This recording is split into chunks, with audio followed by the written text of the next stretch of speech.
Então, primeiramente, boa noite para todo mundo. Eu vou falar um pouquinho para vocês de como organizar o catálogo do seu e-commerce com Mongo, tá? Isso é um pouco da experiência que a gente teve na Leroy Merlin, como foi esse desafio para a gente. Primeiro apresentando, meu nome é Guilherme, trabalho na Leroy Merlin junto com o Zaco, o Ravan e o Gabriel. Eu sou co-organizer também dos meetups de Laravel, gosto bastante de Mongo, de Elasticsearch também. E como eu disse, trabalho na Leroy Merlin. Eu queria comentar um pouquinho para vocês, antes de entrar no detalhe como que a gente fez, um pouco do nosso contexto, com alguns números. Então, a gente tem praticamente, de categorias que têm exposição de produto para o cliente, cerca de 6.650. Então, o cliente, sei lá, pelo Google ou pelo site mesmo, ele encontra essas categorias.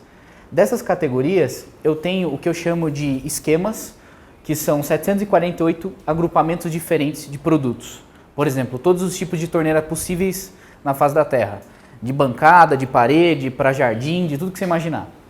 Aí eu tenho desses caras, eu tenho praticamente 2.000 características técnicas de produto. São características que são preenchidas por uma pessoa das empresas, que ela coloca essa especificação.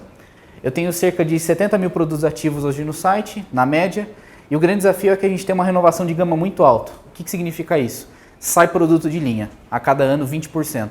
Então eu tenho que fazer de alguma forma que o cadastro feito no catálogo do e-commerce, ele seja de fácil manutenção. E de que, por exemplo, se pessoa sai, pessoa entra, eu tenho um padrão claro para todo mundo seguir. Então, vou falar um pouquinho de catálogo do e-commerce, e uma das pontos é a gestão de características.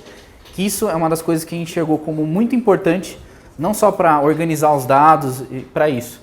No final das contas, a gente usa para muito mais coisas, tanto para filtros que a gente chama de facets, ou a gente está falando também de como a gente relaciona os produtos com as categorias. Isso aqui eu vou explicar rapidamente para vocês. Então, na maioria dos bancos, você vai ter uma telinha bonitinha lá, você vai estar na interface do admin, vai colocar característica, preencher um monte de coisa, só que por baixo dos panos, né? A gente sabe que no banco relacional você vai estar fazendo um EAV ou alguma coisa do tipo bem bizarra. E você acaba tendo um problema grande que você acaba fazendo muito join. Isso acaba pesando só para você renderizar um produto ou vale uma listagem de produto. Se você tem uma thumb de produto que tem alguma informação que ali não tem no produto, você vai ter que fazer uma baita de uma query lá se você não saber o que você está fazendo. Então, com o Mongo, no caso, como que a gente se organizou? Então, a gente utiliza a técnica do Embed Documents para isso, para facilitar na nossa organização. Então, como que a gente tem? A gente tem praticamente duas collections para gerenciar características. A gente tem produto e o que a gente chama de Product Bank. Esse cara aqui, vamos colocar alguns termos. Um Product Bank pode ser torneiras. Peguei o exemplo de torneiras, beleza? Eu tenho torneiras que elas são de encaixe, que ela pode ser na parede ou pode ser na bancada, na pia. Eu posso ter torneira de bica alta, bica baixa. Então essas características definidas, o padrão está no banco de produto. Então lá ele tem essa descrição. Alguns tipos de características que a gente tem lá dentro. Inteiro, float, livre, opções, então pode ter, por exemplo, um produto que tem duplo material, que é de ferro e madeira, por exemplo, com múltiplas opções preenchidas ao mesmo tempo. Formatos com máscara, vocês vão ver um exemplo aqui que eu vou colocar. Sufixo, prefixo, então se tem voltagem, se tem coisas desse tipo, tá? Então como que a gente faz? Esse cara, o banco de produto, ele é uma entidade no banco, ele tem lá um documento, onde ele especifica, ele vai ter um ID, e aqui ele vai ter vários documentos que são N características. Então essas características são criadas no painel. Vou dar um exemplo aqui de uma que eu falei, por exemplo, de formato. O pessoal lá aprendeu a mexer com regex. Não falando sério. Tá avançado. Legal. Eu sei, a gente pede pra ele. Estou enchendo o saco. Então aqui no caso ele cria um formato e esse formato aceita, aqui no caso uma fração desse jeito ou assim. Beleza. Nesse caso chama potência. Ela é medida em watts e tal. Isso aqui foi um cadastro preenchido pelas pessoas. Aqui eu tenho um intervalo quando eu vou criar as facets. Aqui é o layout pós, que é o sufixo, o prefixo, o sufixo. E esses caras aqui. Eu tenho várias características aqui preenchidas por esses caras. Só que aqui eu não estou falando de nenhum valor, tá? Nesse cara eu não estou falando qual que é o valor que está preenchido no produto. Aqui é só o esquema realmente do banco. Do produto.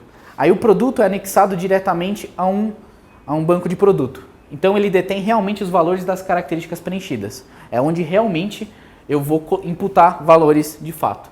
Então vou dar um exemplo aqui rápido de um banco de produto, produto ele vai ter um ID, ele vai ter aqui algumas informações, vamos dizer assim, mais para marketing, e aqui realmente ele tem as características preenchidas, onde ele tem, por exemplo, lugares com múltiplos valores, e tem outros lugares que não, que é uma string direto. Então isso daqui a gente tem que mapear para o Elasticsearch também. Então, nesse caso, aqui a gente utiliza uma referência direta para o produto, para o banco de produto. Porém, aqui dentro eu tenho um documento embedado, um embedsman, vamos dizer assim, de vários documentos de característica, onde realmente é o valor preenchido ou o esquema no caso aqui, tá? Então, fechei gestão do catálogo. Então, eu tenho as características preenchidas e elas organizadas. Agora aqui, esse é o que a gente chama de multi-tree. São as categorias que são expostas diretamente para o cliente, tá? Como que funciona?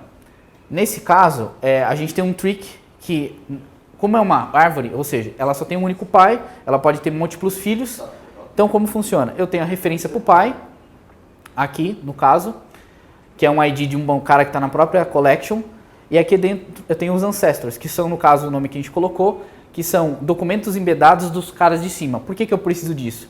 Em vez de numa página de departamento eu ter que fazer uma query subindo para pegar a hierarquia, para fazer o breadcrumb, por exemplo, eu já deixo esse cara pré-cacheado. Por quê? A vantagem é que esse cara não muda tanto. Então, no valor de escrita é muito baixo, então é poucas operações que vão acontecer isso de fato. Quando acontecem, não são tão pesadas, mas a leitura é muito alta. Então, tem páginas renderizando ali e eu preciso trabalhar em cima disso.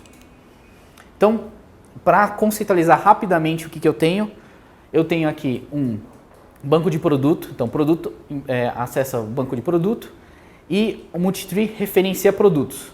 Então, aqui eu tenho uma cola especial que é um pouco, não é de responsabilidade do Mango hoje, mas para facilitar, imaginem que é uma referência de IDs, tá? A categoria do multitree tem a referência de IDs que vão ser expostas.